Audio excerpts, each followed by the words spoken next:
Hello, and welcome to another episode of Tales from a Professional Nerd. My name is Bryan C.P. Steele, and I'll be your nerd today, and every other day that you watch my wonderful, wonderful show. So last week I did some hobby time, and mentioned that there was all kinds of questions about whether or not Adepticon and GaryCon and at this point Hoosier Con and Origins, and there's all kinds of stuff that may or may not happen, but I was unaware at the time when I recorded that by the time it came out, Adepticon would have already canceled and GaryCon shortly canceled thereafter. This whole COVID-19 coronavirus thing, it's a big deal. And it's as I touch my eyeball. Luckily, I am sequestered here in the house. It's a big deal. It's gotten worse every day. There's been some more information about it, and I'm not gonna spend a whole lot of time discussing the ramifications of it and whatnot. But what I am gonna say is for the people who noticed that the video came out after one of the shows, I said, let's see if it canceled. And it's because I filmed these earlier and I got to let them render and all that stuff and edit down and whatever. So that happened. But before we get into the meat of today's episode, let's talk about the week in Bryan. So my kids are not in school. Because of the whole virus thing, they've been sent home. One of them was supposed to be on spring break anyway, but the other got a couple of extra free weeks. So did they. And actually, as of today, we found out from our governor here in Indiana that all of the public schools, K through 12, and I assume private schools as well, but my kids don't go to private school. That they are going to be closed down until May 1st at least. So adding an entire month of being shut down and sequestered at home. That's crazy. That's nuts that's happening. I don't know what the universities are going to do. I don't know what the trade schools are going to do. But what I can say is I am very thankful for all of the people who hire me to do game commissions and make their games and all that stuff. Because I know the road ahead is going to be pretty rough for a lot of people, especially the people who don't have people at home to take care of their kids, people who have to send their children to daycare, which is basically, as we all know, just basically a germ farm. I'm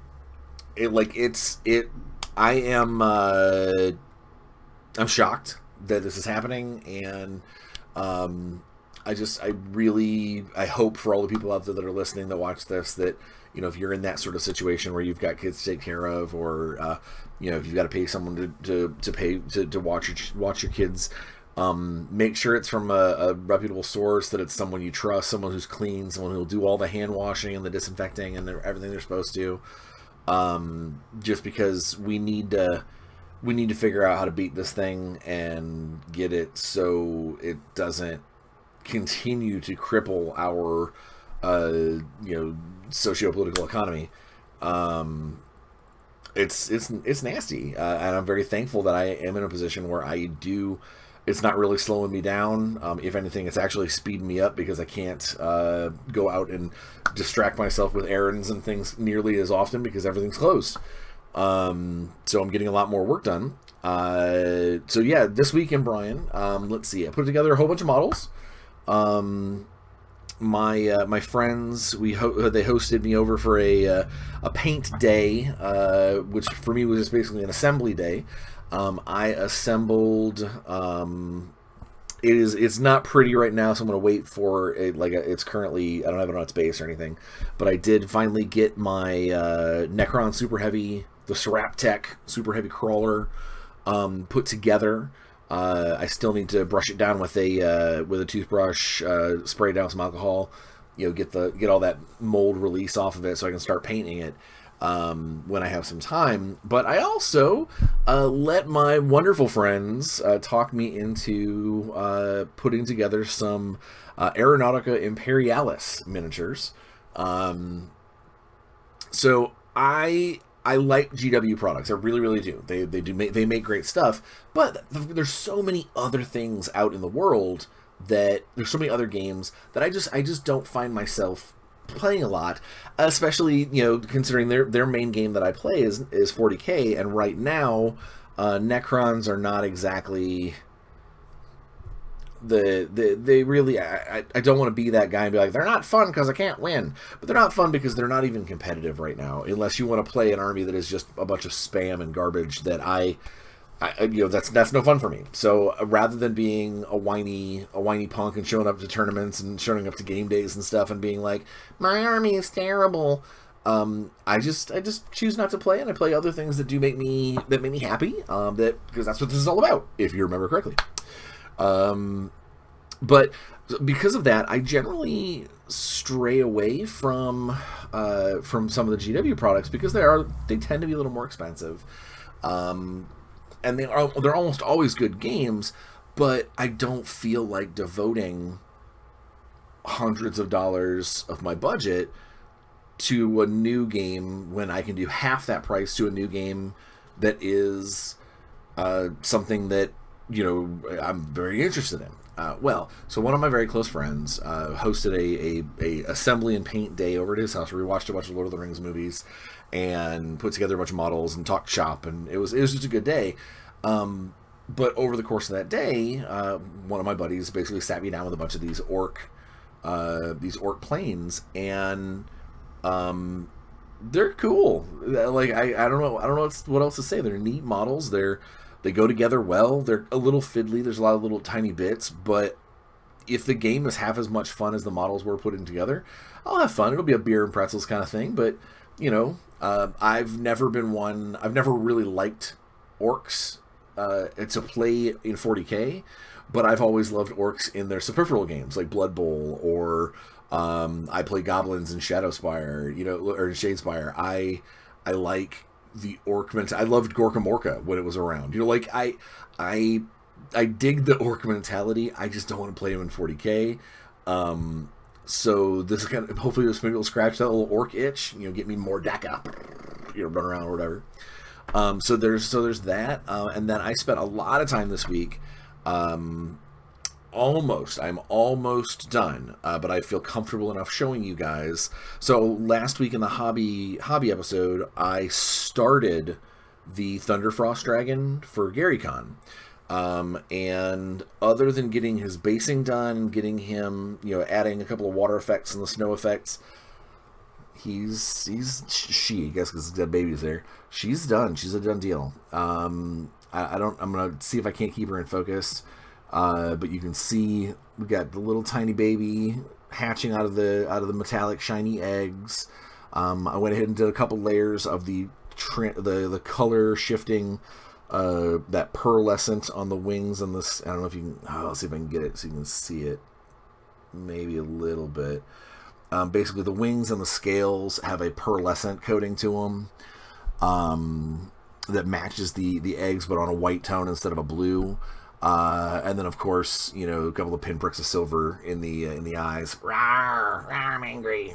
But it's not 100% done. It's close. I'm gonna go through and touch up a couple of things, make sure none of the little scale chippings aren't showing through. I've got to add the snow effects down to the bottom of the base, and then do some shiny blue egg yolk coming out of that hatched dragon, and then I'll seal the living bejesus out of it and send it off to Luke, and hopefully they'll get some good some hits off it, get some good money off of it from the charity, because GaryCon got canceled this year, which let's get to that part of the weekend, Bryan. So learning that GaryCon got canceled was an absolute mixed blessing. it absolutely 100% sucks for Luke and for Alex and Carolyn and all those guys, because that, each one of those shows pays for the next one. And so to know that they're going to be running at such a deficit for next year, I know that there's a bunch of people that are, sad about their lack of a refund and that sort of thing. I'll get to that when I get to the topic of the conversation. But I'm going to do everything I can to make sure that I don't get any money back from Gary Con. They can keep my badge money, and they can keep whatever they auction. And next year, I know that they were talking about getting a percentage off for those of us who are supposed to be game masters this year, or if you did if you do a virtual thing this upcoming weekend. I am completely okay with them just keeping all that money and not getting a discount next year, and don't worry about getting a Game Master badge off because it didn't happen. All I want is I want the show to continue, and I want the show to be awesome, and I want it to stay going. And like I said, when we start talking about the actual topic of today's episode, I'll get further into that about where that's coming from, where that mentality is coming from. But I spent a lot of this week working on Thunder Frosty here. I think she turned out really, really good. I'm very, very happy with her, and I hope that wherever she ends up, they end up happy with her as well. That's kind of my goal, is to make people happy and to leave my mark. I tried real hard to figure out if there was a way for me to do some resin cast lightning coming out of its mouth, and I found a halfway decent way. But if it wouldn't work, if it didn't come together the way I wanted it to, it would ruin a very expressive, very cool dragon face. So I was like, you know what? I'll stick with the model as it is. I won't worry about trying to add to it, and we'll just let it speak for itself. Let's see, what else? Me and a handful. Did more work toward the Spycraft initiative for Crafty Games. So that is a work in progress. Super happy there. Got some more headway done with my guys at Big Child, which I have to say again. This whole episode is probably going to be filled with tangents. That my employers at Big Child are they're based out of Madrid, Spain, and if you haven't been watching how Europe is being affected by this whole virus thing, Spain is up on the list. There's like Italy, and then there's Spain a couple of notches down. They've got cops in the street helping people, trying to keep them indoors. My bosses basically let me know that, hey, it's ugly. It's ugly over here. And so I gotta say that, I feel for them. I hope that I can help in any way from this end of the pond that I can.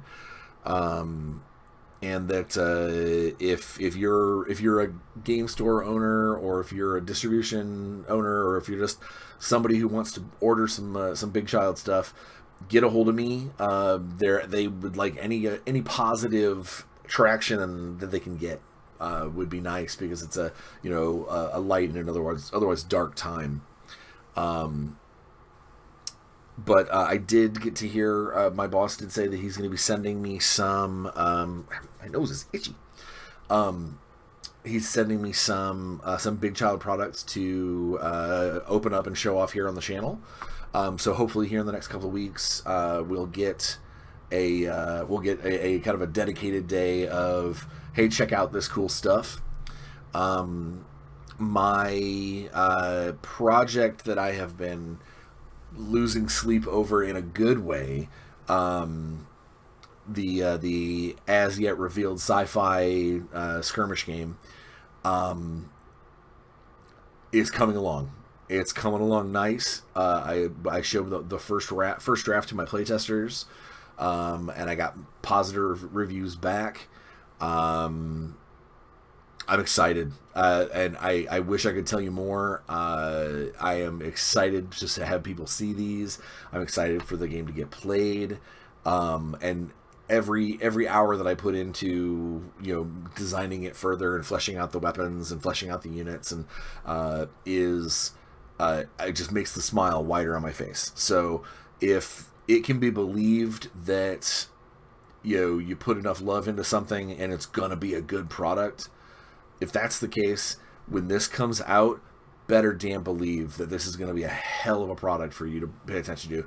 And again, I know I've said this before, if you're a Dark Age player and you loved what I did with Dark Age, and you've been chomping at the bit for more of that, that you're going to get some of that feel. And I think that this game is really, when this comes out, I think that it is really it's gonna hit that spot and hopefully blow up in a good way. Like, just, that's all we can hope for. But yeah, that's kind of what I've been doing, is just basically putting models together, painting, writing, working, designing. I'm all pistons fired because I'm here at home. I can't really go out and do things because everything's shut down, and I try to spend some time with my kids when I can because they're here most of the time. I feel bad for them because they're in that situation where they're like, well, everybody's out of school. Can I go see my friends? Can I go spend the night at my friend's house? And it's just we are in that situation where I can trust someone else's parents to hopefully keep their kid clean and out of danger, but what is that one situation? I send my kid to go hang out at somebody's house, and she comes back with yuck.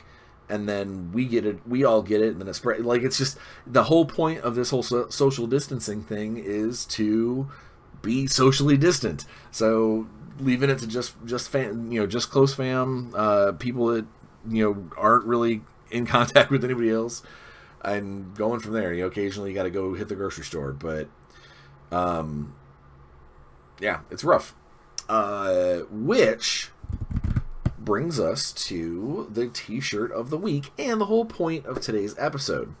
So the t-shirt of the week is this Van Halen style Vicious Mockery, one of my favorite bard spells from Armor Class 10 Products, my sponsor.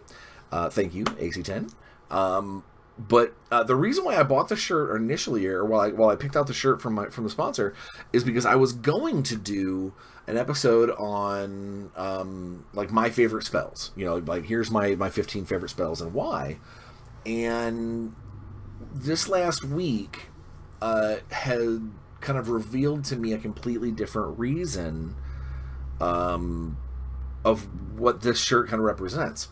So in D&D, the Vicious Mockery spell says that your bard says some nasty things to someone, and the magic enhances how it affects them, and they basically take a bunch of psychic damage.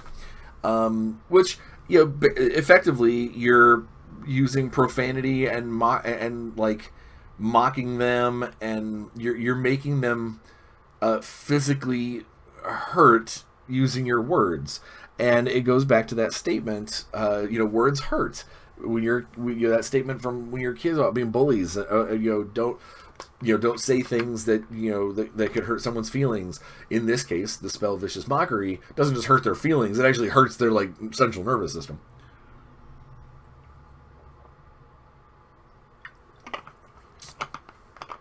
And it's there's a lot of other spells like that as well that do that same kind of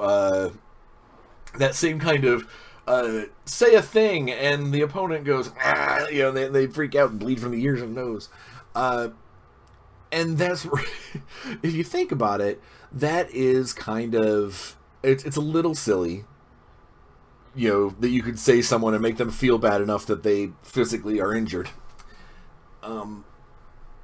But it does,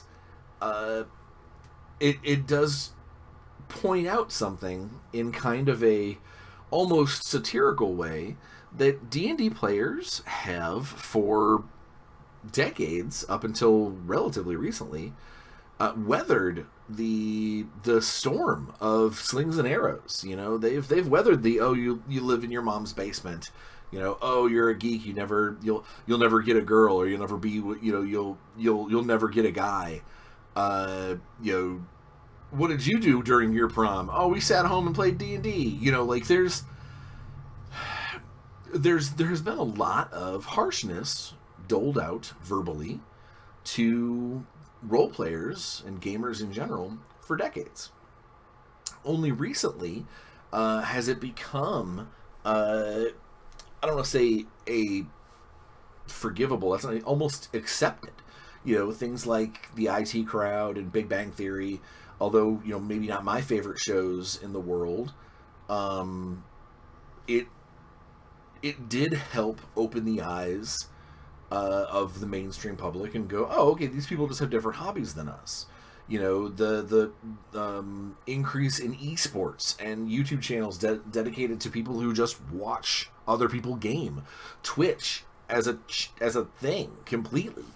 You know, those are things that have really helped kind of bring the spotlight onto gaming and gamers and the nerdy subculture in a way that the average person now, instead of being like, oh, they're a gamer, they're a nerd, they're horrible, it's now, you tend to see more along the lines of, you know, oh, that particular brand of nerd, you know, oh, that's a Magic the Gathering player, insert, you know, whatever stigma there.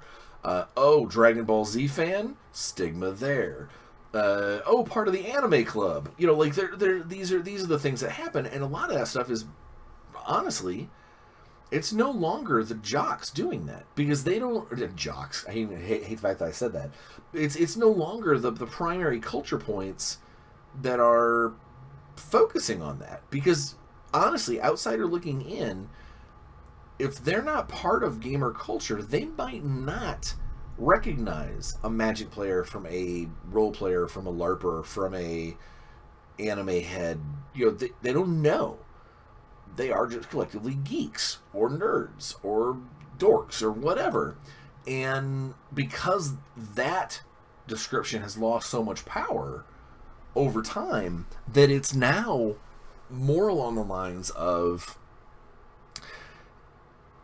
they might look at that and go, oh man, I don't understand those people, but they don't make fun of us as much as they used to, because it's not, you know, it's not really there. Now, however, and this is where the meat of today's topic is really going to kind of play, is we have taken up the mantle of being mean to each other. We're the ones that ridicule ourselves. And I'm not trying to be all philosophical and be like, oh, you know, one hates oneself because of our lack of successes or whatever. I mean more along the lines of, the gaming culture has gotten to the point now that it is fragmented. There are different aspects of the gaming culture inside. Like I said, LARPers or role players or board gamers or Magic players, or, you know, there's all these different individual definitions and facets within the collective gaming subculture. And like in any other instance where you have artificially recognized cuts and splices and changes and whatnot, those different facets end up starting to, I don't want to use the term so drastic as hate, but they do end up at odds. Whether it's, you know, at the game store, the Magic players have all the tables and they make the store, and again, I'm being completely, you know, facetious here, and they make the store smell bad because Magic players don't know how to shower, or the 40K tournament is taking up the entire back of the place and they're just loud and obnoxious and they don't pay attention to the fact that other people are in the store because they don't care. You know, or the anime club is meeting, and they're just going to sit around and giggle about, tentacle and alien sex for hours on end. Like, there's all these different things, these different stereotypes and different ways to put down the other aspects of ourselves, of our gaming selves, our gaming community. And that is, I think, one of the reasons why it is so important for us to try our best to stay positive and be, rather than bad-mouthing what someone else is doing, is tell them how cool your current situation is. Instead of looking at those 3 Magic players and going, God, I hate the fact that you're addicted to buying Magic and you're here every Friday night, go get a life. Instead of being mean like that, either A, figure out what's so fun about Magic if you haven't played, or B, maybe tell them, hey, since I see you here every Friday night, next week you want to try playing Rising Sun with me, or we'll meet on a different day. Like you there's ways that you can try and turn those interactions into positive things. And I think the kind of catch for me personally is when someone is quite obviously, I get a lot of flack. I'm going to backtrack here a second. I get a lot of flack for being the guy who, likes things that no one else likes, or someone else likes it, so I have to be negative. That's not really the case. I mean, I'm going to stand by that. And if someone, gets in the comments and is like, well, what about your hatred of Deadpool and Ahsoka and Arya and all these other things that people love? I can explain all of those things with reasons. It's not just I hate them because other people like them. I have my reasons. But there are people out there that it's almost like you can see them. Like, imagine them conversationally standing at the plate, the baseball diamond. They're staring at the people talking out of the mound. They're waiting, and then they yell, hey, what do you think about this? And they wait for that pitch to get thrown out. And whatever it says, they are going to vehemently be against it. And those contrary folks can do some serious harm.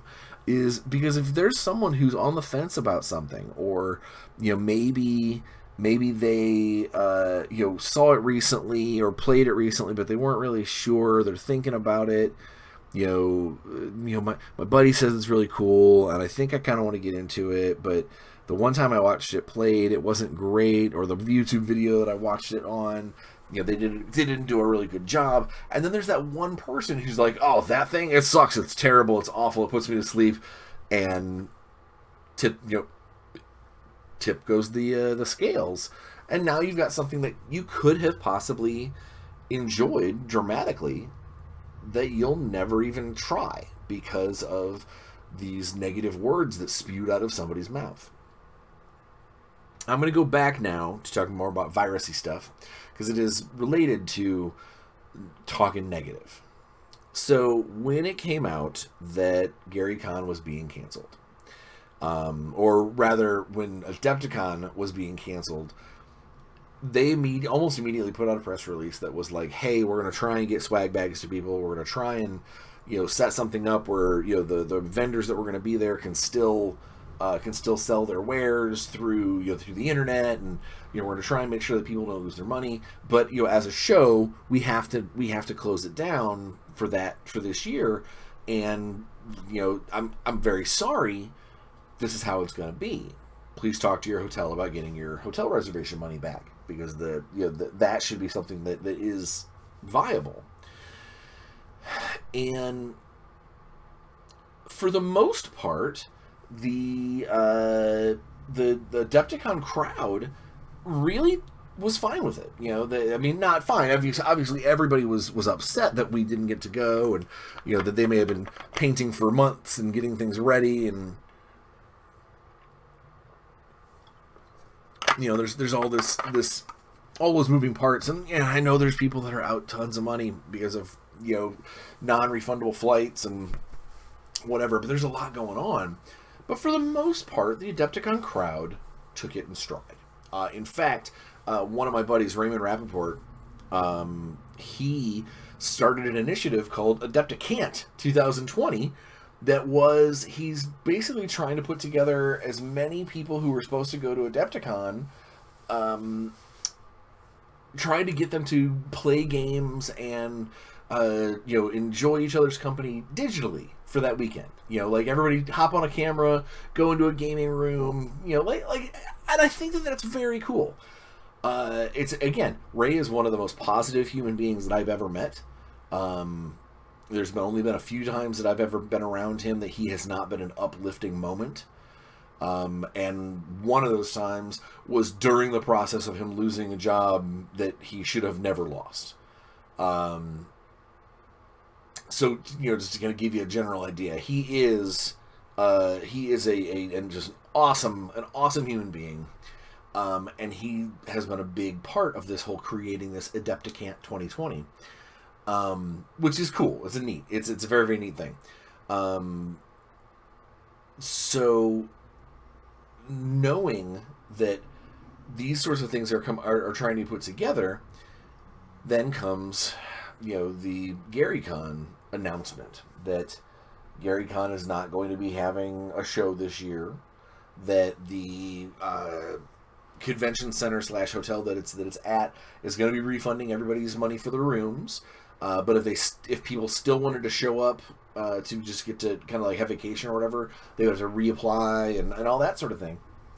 But one of the things that Luke had said, and he'd said this for weeks and weeks and weeks and weeks and weeks, is that the money for your badges it's gone. It's not there. You're not getting that back. And unlike the Adepticon crowd, a lot of people in the GaryCon crowd got really nasty. And I don't know if it's an age difference or if it's a money on your hobby difference. Adepticon people tend to be war gamers and they spend a lot of money on their hobbies. So if it is a refund issue, maybe those numbers are smaller, it doesn't affect them as much. I don't know. I really have no idea. I can't say for sure. But what I can say is to Carol and Alex and Luke and everybody that run GaryCon, on behalf of my fellow gamers, I'm sorry that there are people that are so self-centered and so angry at a situation that they can't help. There's just nothing. It's not like they can offer to, well, I'll run twice as many games. They just can't. It's just not. It's not something that can happen. That there are people that are getting online and making giant fusses and just huge argument threads over effectively a couple $100. I'm sure if you had like a platinum badge and you weren't getting refunded and you weren't going to be able to go next year or something like that, that's a pretty big chunk of change for you to lose. But I hate to say it, everybody, when you bought tickets to GaryCon, you knew that it said these are non-refundable. After a certain date in January or December, I think it was like after December 14th or whatever, the tickets are done and sold and they're yours. You can't get a new one. You can't get your money back. And to know that these people overlooked that clause, overlooked that statement, and then just dove in on Luke and Carol, and they're just like, I can't believe that this happens, and your guys are supposed to be professional, and I'm out my $90 or whatever, and there are people that were supposed to attend this show who are worried about their family members surviving. Put it into perspective. And instead, you're yelling at Luke that you're not getting your money back on something that you knew was non-refundable. like, just it's such terrible behavior, and that's really it was one of those threads, one of those bashing Luke, and I'll never go back to Gary Con, and I'll never, this is a slap in the face of our forefather, our gaming forefather Gary, which is utter crap. If there's anybody who recognized the power of staying in with your family and taking care of what was important to you, it was Gary. He took care of his family, he took care of gaming, he helped create D&D, all of these things, and they were able to happen at the same time and not necessarily at the expense of one another. And to see people just throw his memory under the bus over like $90 is not only infuriating, but silly. I'm reading some of these and like, well, this was the worst Gary Con experience that I've ever had. We took forever to get our tickets put in. I didn't get the events that I wanted, and the Grand Geneva tried to kick us out before the thing even happened, and now I don't know if I'll get my money back for my hotel, and blah, blah, blah, blah, blah. And all I keep hearing is none of these things have anything to do with Gary Con. Like the state shut down conventions of that size. The Grand Geneva is the one who screwed up your room reservation. The weather, that's just Wisconsin. Like, what are you gonna do? There's nothing. They pointed out, that it's Gary Con's fault, it's Luke's fault, except it isn't. It really, really isn't. And all he's trying to do at this point is make sure that we get a Gary Con next year. So that's my rant about how pay attention to what you're saying, especially if it's on the internet, because that is permanent. Someone will always remember that this guy is the guy who was telling Gary Gygax's son to get a stiff upper lip, ignore the hoax of a virus, and make it happen. Over his $90. It's so silly. It is so silly, and it made me think. It made me kind of wonder, where else do I see people just lose their cool and go off at the drop of a hat, aside from like Twitter and Facebook? Not very many places.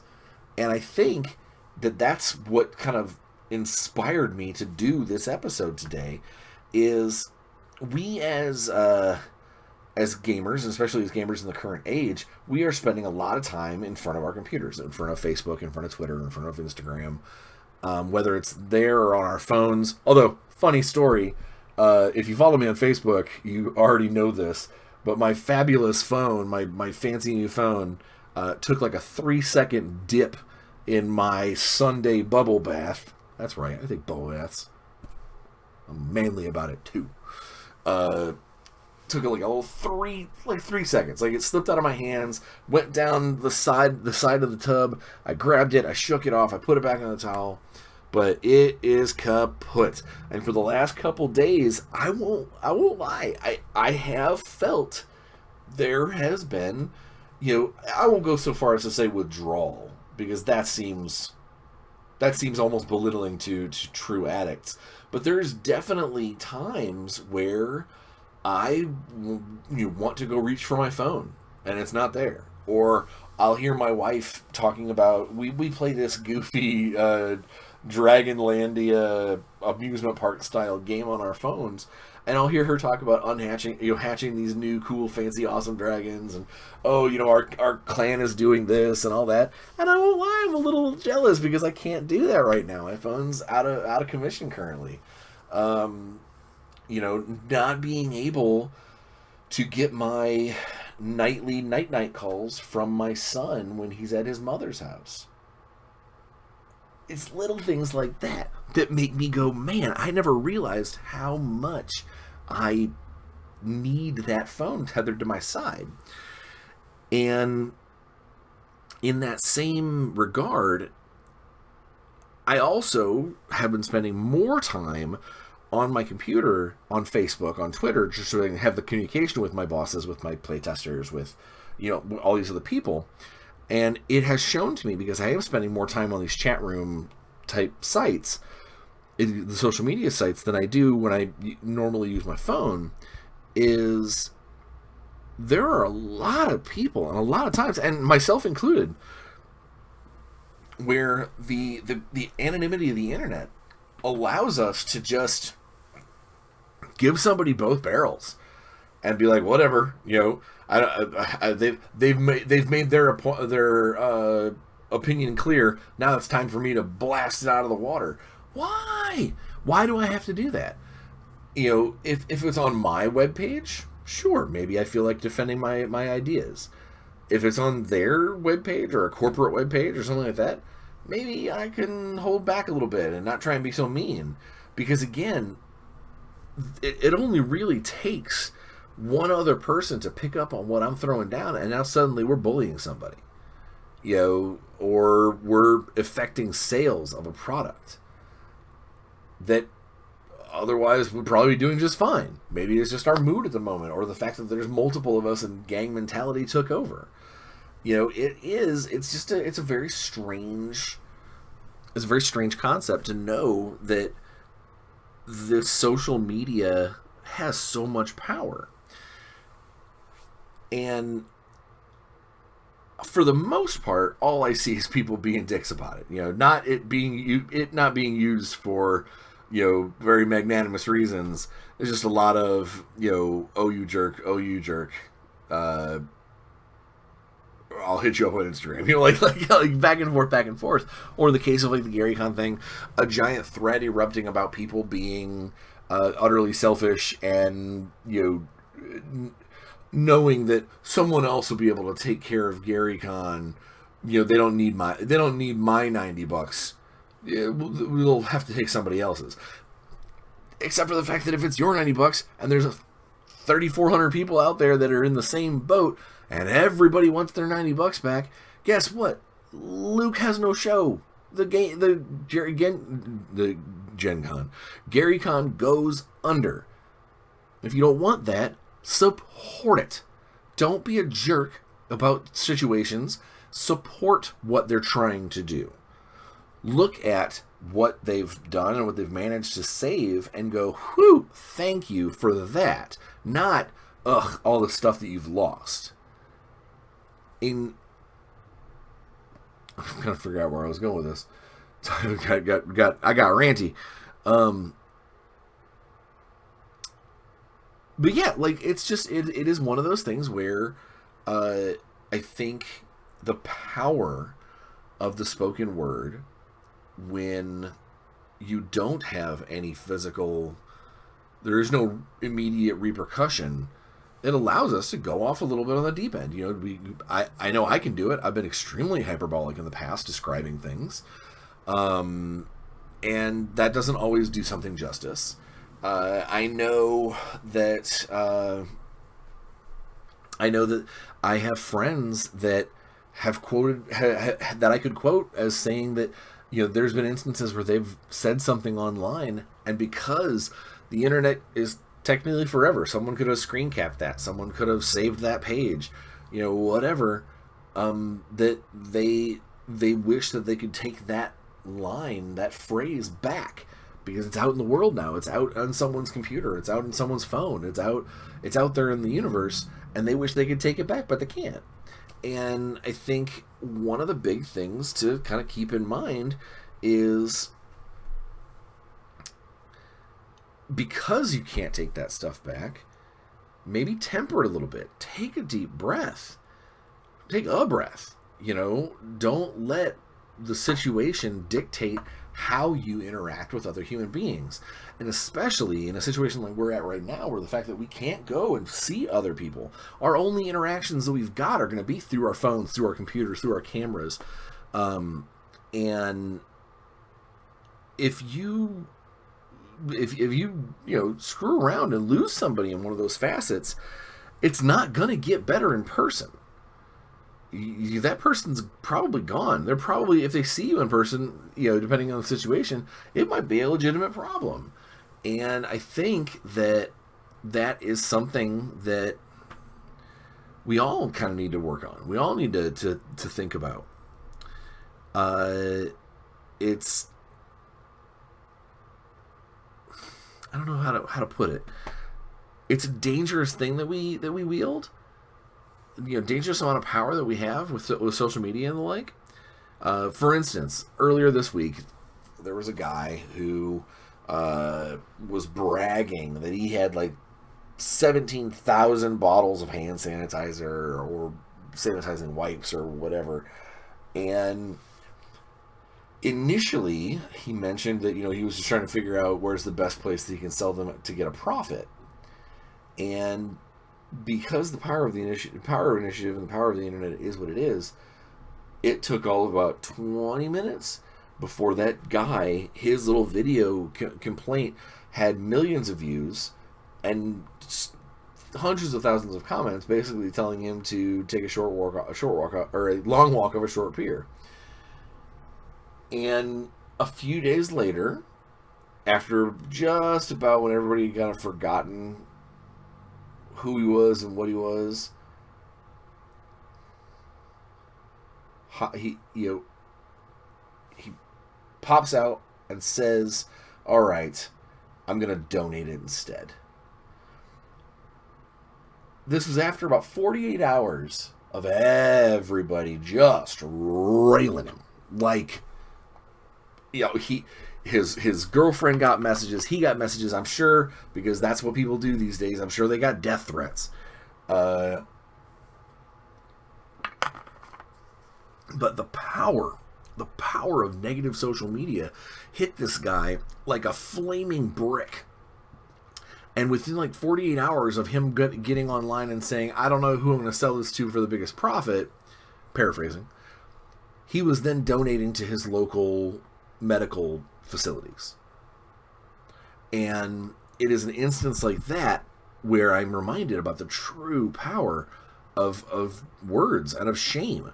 This guy thought that he was being funny, mistakenly not funny, and ended up getting dragged across the social coals by everybody because, you say something dickish, you're going to get treated like a dick. And it got so bad that he was like, "You know what? All right, I need to do something to redeem myself." And he claimed he was just kidding, but then he turned around and donated 17,000 bottles of hand sand to local medical facilities. While that won't stop the virus, it did stop people talking about him. There was no longer, a picture on every webpage of the guy with all the hand sand who's laughing about, hoarding it. Instead, we had a lot of people talking about how, negative commentary can do the job. Go back a few weeks, actually it'd be a few months. Earlier this summer, Sony Pictures or Paramount Pictures, one of the picture places, put out a mini trailer for Sonic the Hedgehog movie. And for whatever reason, the imagery, the CGI that they used for Sonic was awful. It didn't look like the game. It looked like some kind of nightmare beast. And because of that, they got so much flack, so much mail, so many people who were drawing what they thought that it should look like, that they changed it. That they went forward and they changed what Sonic looked like. And from what I understand, I still haven't seen the movie yet. I need to. That he is no longer goofy distracting. He's no longer hideous looking when he's floating there midair. He's an awesome character, and that is one small power, of what this sort of mob mentality can do. Do I think you should do that with every outfit? Every time that you get out in the world, is try and get the world to judge your outfit and help you get to where you're going? Of course not. That's just silly. You can't expect to be at the we are all even if you were like an Instagram model, you can't live your life completely at the whim of others and at the yays or nays of the mob. Instead, you got to make some decisions yourself. You got to take your licks. You got to, if it turns out bad, then it turns out bad. But what we can do is we can try to keep our venom out of our tone, and maybe don't focus on destroying your opponent's opinions. Instead, make it a conversation. Discuss things.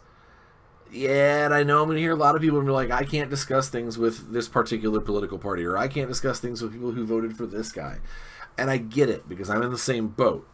But if I am ignoring someone's conversation, if I am specifically just listening to them to go, that's garbage, then I'm the breakdown in the communication chain. I'm the one that's not giving this a chance. Now, I'm not saying that someone should be like, well, Hitler came to talk to us and we needed to give him a fair shake. Absolutely not. That's not what I mean. What I mean is that if the situation is relatively amiable and the kind of thing that you could find yourself at least halfway listening to, you owe it to the rest of humanity, you owe it to the rest of the people out there to try and do so fairly. Not saying that you have to do it, you got to accept everybody's views or anything. Progress is made when people disagree. But what I do want you to do is at least try to take a look from their point of view and then decide what maybe you guys can talk about, debate about, discuss, or whatever. You don't have to immediately shut them down and be like, oh, that's stupid, that's dumb, that's the worst. Or, vice versa. You also don't have to go, well, there's no reason for me to discuss this because, you've already made up your mind. Debate and discussion is powerful in and of itself.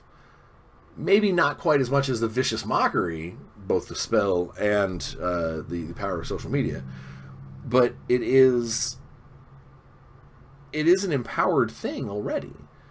We get to talk to one another, we get to converse, we get to try and change each other's minds to a certain degree, and I do believe that there is a lot to be accomplished during this whole forced downtime, forced social, distancing, both work-wise and conversationally. There's a lot of people that I think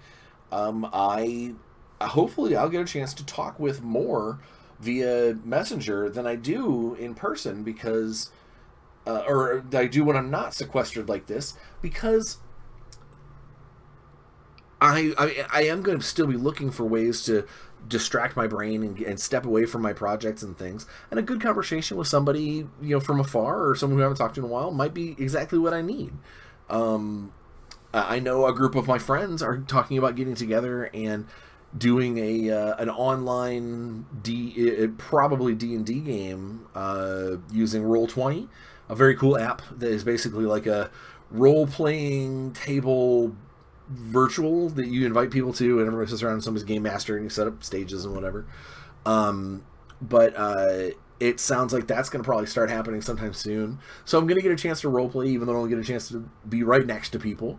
And in this instance, if all goes well and I can figure out how to do it, I'm going to try and maybe even record those sessions and maybe give you guys some extra content for the channel.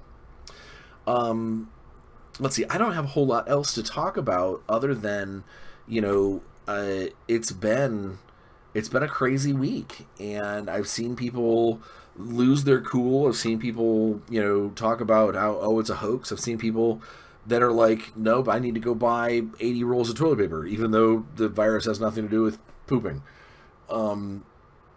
It's a very, God, what is the word? It's a benchmark moment for us as Americans, and in certain instances, for us as gamers, because we can't go to our game stores right now, or at least we shouldn't be going to our game stores right now. And so a lot of those small game stores are probably going to be running dry here soon because their sales are going to go down. And a lot of places, they require that magic money to come in every week.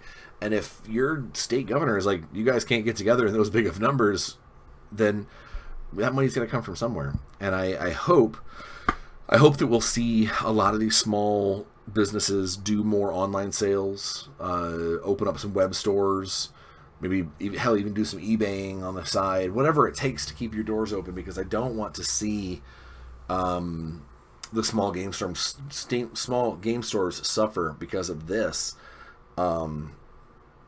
I think that would be a tragedy.